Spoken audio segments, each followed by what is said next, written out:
당신이 지켜봐주지 않겠어?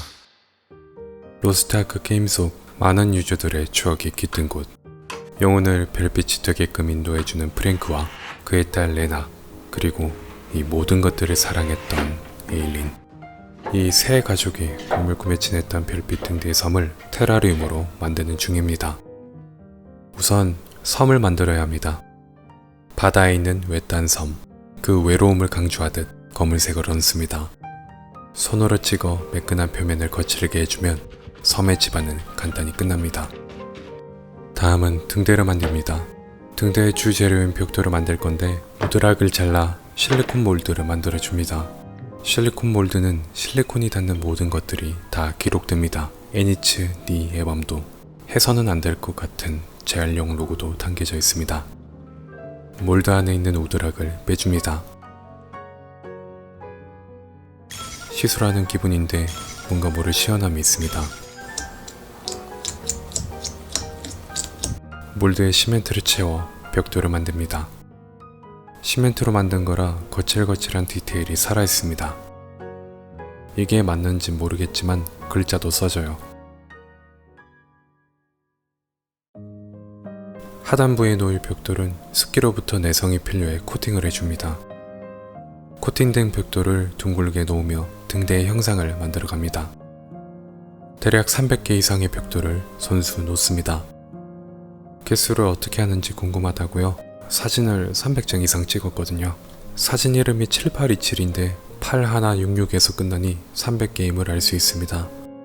만드는 중이니까 방해하지 마세요. 등대에 씌울 모자를 원목으로 제작합니다. 큰 동그라미와 작은 동그라미 하나씩 자르고 층을 만들 판재를 구합니다.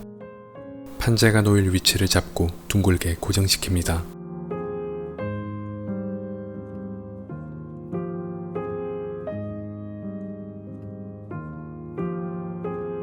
등대에 드나들 입구가 있어야겠죠. 아래쪽에 벽돌 몇 개를 놓고 나무 지붕을 얹으며 마무리합니다. 그리고 작은 조각을 세워 펜스를 만들 건데 이건 샤라락이라는 마법을 부려볼게요. 삐빅, 마법에 오류가 발생했습니다. 촬영 감독과 사인이 안 맞았네요. 덕분에 2층짜리 주택이 생겼습니다. 나무에 오일을 발라주면 제 색을 나타나게 할 수 있습니다. 이 작업이 제일 재밌습니다. 본질에 한 발 다가가는 듯한 이 기분.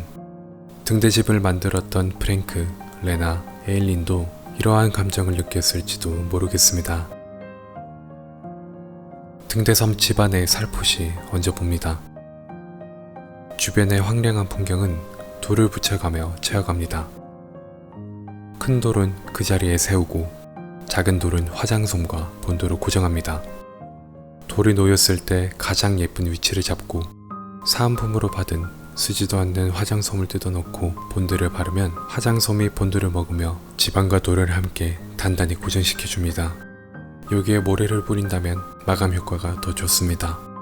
같은 방식으로 수면 위쪽에 해당하는 섬의 영역 일부를 만들어갑니다.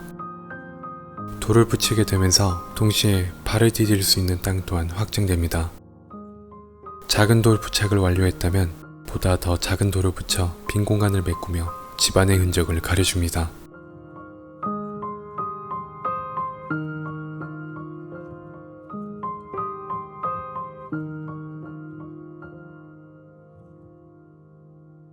뒤의 공간이 허전하지 않게 뒤에도 집안을 형성해주며 감싸있는 풍경을 만들면서 마무리합니다.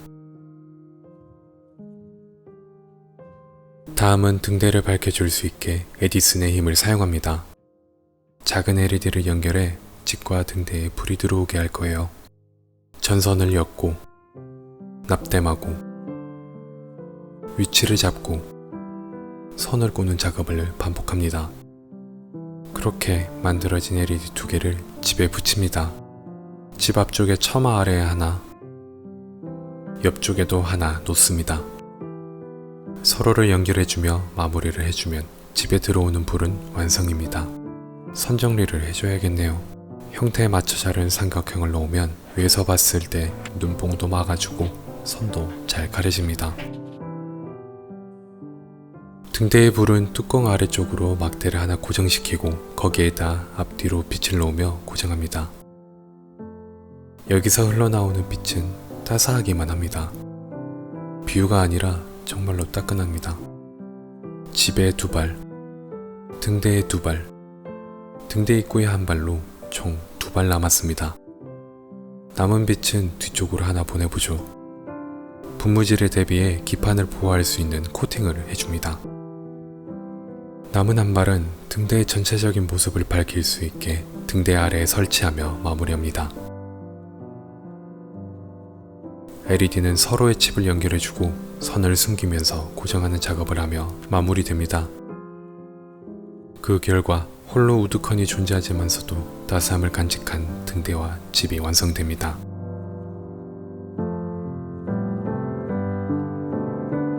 등대 입구와 집으로 내려가는 계단을 비춰주는 입구 조명, 그리고 처마 아래의 조명, 은은한 불빛으로 등대를 감싸며 집 주변을 밝힙니다. 분리되어 있던 등대를 고정하고 띠를 둘러 등대의 디테일을 더합니다.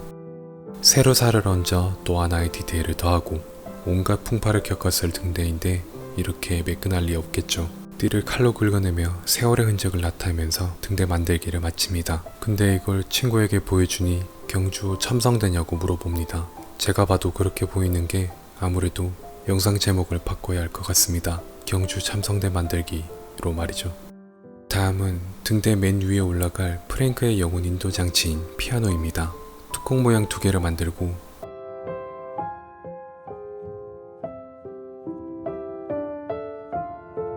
한 개의 주변으로 얇은 띠를 둘러 건반 영역을 만들고 피아노를 까맣게 칠해주고 조그마한 다리를 3개 만들고 흰색과 검은색으로 백건과 흑건을 나타내고 다리 3개를 바닥에 고정하고 피아노 뚜껑을 붙이고 버팀목을 만들면 피아노 완성입니다. 완성된 피아노는 뚜껑 위에 고정시키고 추가로 영혼과 오로라 연출을 해줄 건데요. 피아노 옆에 컬러 LED 2발과 어항 뒤쪽으로 9발짜리 스트랩을 놓으며 기본 작업을 모두 마쳤습니다. 다음은 살아있는 테라리움답게 식물을 놓기 위해 땅을 만들 겁니다. 피트모스와 실리콘으로 떡을 만들었습니다. 저는 파시루 떡을 제일 좋아합니다. 조금씩 떼내어 땅을 다집니다. 이끼가 자리를 잡을 수 있게 도와주면서 동시에 수분을 머금고 있는 역할을 해줄 겁니다.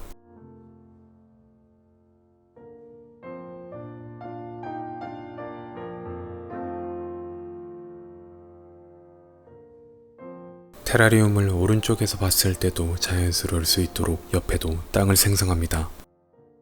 떡이 올려진 곳에 전부 이끼가 올라갑니다.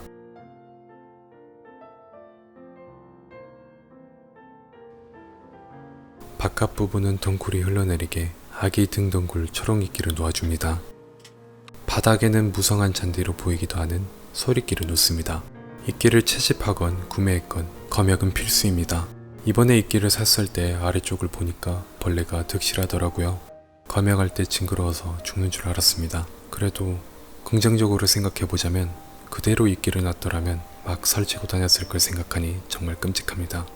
사실 완성하고 시간이 한참 지난 지금을 보면 주변에 뿌리파리가 막 날아다니는데 이 망할 놈 새끼들. 서리끼 사이사이에 아기 등덩굴 초롱이끼를 이름 왜 이렇게 어렵냐? 초롱이를 넣으며 이끼 식재를 마칩니다.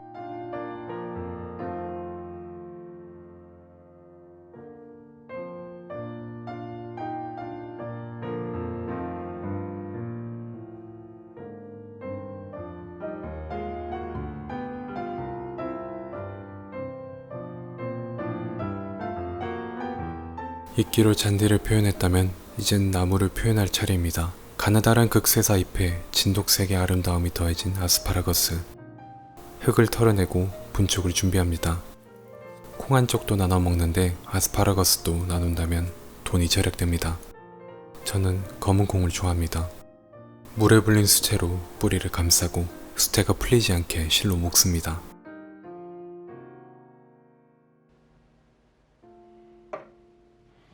두 그루의 아스파라거스를 준비했고 하나는 집 뒤쪽, 하나는 왼쪽 저 멀리에 두며 등대섬의 풍경을 넓게 확장합니다. 여기서 잠깐 보수 작업을 합니다. 소리끼를 식재하고 한 달 이상이 흘렀는데 너무 습한 환경이었는지 습한 환경을 좋아하는 초롱이는 잘 자라고 있지만 소리끼가 많이 죽어버렸습니다. 공중 습도를 포기한 오픈형 테라리움으로 운영할 거라 소리끼를 대신할 흰털 고깔 바위 이끼라는 양지 이끼를 준비했습니다. 소리끼보다는 조금 더 작고 잎이 가느다랗습니다. 흰털 고깔 바위 이끼는 재미난 특징을 가지고 있습니다. 볕이 드는 곳에서도 잘 자라는 암벽 따위에 활착해 살아가는 이끼인데 굉장히 귀여운 친구입니다. 마른 상태로 있다가도 물이 닿는 순간 빠르게 제 모습을 보여주는데 이 모습을 보여드리고 싶었습니다. 너무 귀엽고 옆에 있는 건 서리 이끼로 바위 이끼랑 같은 양지 이끼인데 등대 뒤쪽으로 보냈어요. 이 귀여운 이끼들 사이로 밝은색 모래를 뿌리며 길이 냅니다. 담뱃재를 터는 느낌인데 오해하지 마세요. 저는 다른 걸 털어본 적은 있어도 담배를 털어본 적은 없습니다. 작디 작은 이끼에 튀지 않게 조심하고 붓으로 정리하며 집에서부터 계단까지, 계단에서부터 등대로 가는 길이 완성되었습니다. 진짜 마지막으로 등대를 감싸며 올라갈 애기 모람을 놔주며 모든 작업 과정이 끝납니다. 바다라는 컨셉에 맞춰 어항에 들어가 있고 이 어항에 해당하는 부분은 바다에 잠긴 섬을 표현할 겁니다. 화산석의 검은색에 맞춰 검은 모래를 흩뿌리고 땅에 사용됐던 돌과 같은 것으로 훨씬 큰 돌을 주변에 배치합니다. 그리고 큰 돌 앞으로 점점 작은 돌을 놓으며 섬이 더 커 보이게 만듭니다. 물이 순환되게끔 수중모터를 놓으면 정말 끝입니다. 프랭크라는 피아노 연주를 통해 죽은 영혼을 별이 되게 도와주는 영혼 인도자가 있었습니다. 그는 영혼을 찾아 여행을 하다 한적한 시골 마을 예배당에서 에일린을 만나게 되었고 꽃이 만개한 아름다운 섬에서 영혼을 맹세했고 그 맹세에 답하듯 에일린은 해바라기가 가득한 언덕에 올라 음료 시인의 촉각 속에 프랭크와 결혼식을 올립니다. 행복한 생활을 꿈꾸며 영혼을 인도하는 별지기 프랭크와 함께 섬에서 살게 됩니다. 그렇게 딸 레나가 태어났고 영원한 행복만이 곁에 있을 줄 알았지만 여느 날처럼 영혼을 찾아 떠난 프랭크가 자리를 비운 사이 위독해진 에일린은 프랭크가 섬에 도착하기 전에 세상을 뜨고 맙니다. 자책감이 컸던 프랭크는 그 후로 영혼 인도의 일을 멈추게 됩니다. 피아노에 손을 얹을 수가 없게 된 것이었죠. 아빠의 슬픔을 더는 보기 힘들었던 레나는 어쩌다 섬에 방문한 손님에게 아빠가 다시 영혼 인도자의 일을 할 수 있게 피아노를 연주할 수 있게 도와달라고 합니다. 레나는 영혼은 가장 행복한 추억이 있는 곳에 깃든대요. 영혼은 가장 행복한 추억이 있는 곳에 깃든다며 엄마의 영혼을 찾아 손님과 함께 짧은 모험을 시작합니다. 엄마와 아빠가 처음 만났던 예배당에서도 영혼을 맹세했던 꽃이 만개한 아름다운 섬에서도 영혼을 맺은 해바라기가 가득한 언덕에서도 볼 수 없었던 엄마의 영혼. 레나가 태어나고 10살 무렵이 되었을 때 프랭크와의 염원을 묻어뒀던 곳에서 발견한 편지를 들고 프랭크를 찾아갑니다. 그 편지 속엔 아이가 태어나고 자라면 자신들이 보았던 모든 것을 아이에게 말해줄 거라고, 영혼들의 이야기를 아름다운 선율에 따라 숭고한 영혼이 별이 되는 과정을 보여주고 싶다는 에일린의 사랑이 담긴 편지를 본 프랭크는 마침내 피아노 앞에 서게 되었고 피아노를 연주하자 에일린의 영혼이 나타납니다. 이 빛은 에일린. 내 곁에 있었다니. 나를 원망하지 않는 건가? 레나가 많이 컸어. 철없는 나 때문에 어른보다 더 어른스러워졌지. 당신이 지켜봐주지 않겠어? 서툰 우리가 앞으로 나아갈 수 있도록.